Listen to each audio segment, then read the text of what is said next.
اللهم صل على سيدنا محمد وآله وصحبه وسلم. اللهم صل على سيدنا محمد وآله وصحبه وسلم. اللهم صل على سيدنا محمد وآله وصحبه وسلم. اللهم صل على سيدنا محمد وآله وصحبه وسلم. اللهم صل على سيدنا محمد وآله وصحبه وسلم. اللهم صل على سيدنا محمد وآله وصحبه وسلم. اللهم صل على سيدنا محمد وآله وصحبه وسلم. اللهم صل على سيدنا محمد وآله وصحبه وسلم. اللهم صل على سيدنا محمد وآله وصحبه وسلم. لا إله إلا الله ولا إله إلا الله. لا إله إلا الله. لا إله إلا الله. لا إله إلا الله. لا إله إلا الله. لا إله إلا الله.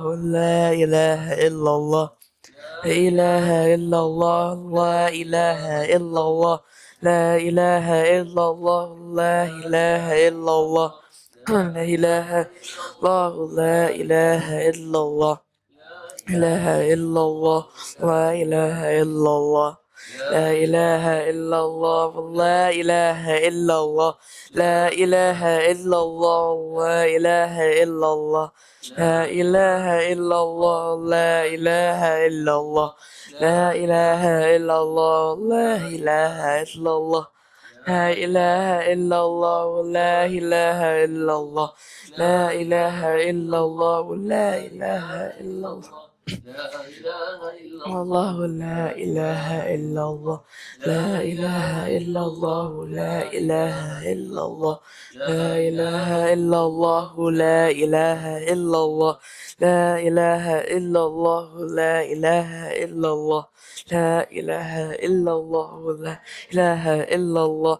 لا إله إلا الله. لا إله إلا الله. محمد رسول الله. Sallallahu alayhi wa sallam. All right, so that will take you around 10 minutes in total. All right, Voice crack is really bad. can we do this? All right, okay. Now I want you to just mark the days that you do it and the days that you don't do it, so we know when we come back next week we'll discuss. Now, why is this important? Astaghfirullah is our purification. We are asking for, what are we asking for? Forgiveness. All right. Allahumma salli ala Sayyidina Muhammad. This is our door. Because how do we get to know Allah? Through the teachings of Prophet Muhammad, right? How do we know how to pray, how to do wudu? Everything about the religion comes from Prophet Muhammad. And La ilaha illallah, that's the ultimate dhikr. That is the best dhikr. أفضل ذكر فاعلم أنه لا إله إلا الله. The best dhikr, know that it is La ilaha illallah, the declaration that there is no God but Allah. Alright, that's all for this week. Thank you very much, everyone. I'll see you all next week, inshallah. Assalamu alaikum.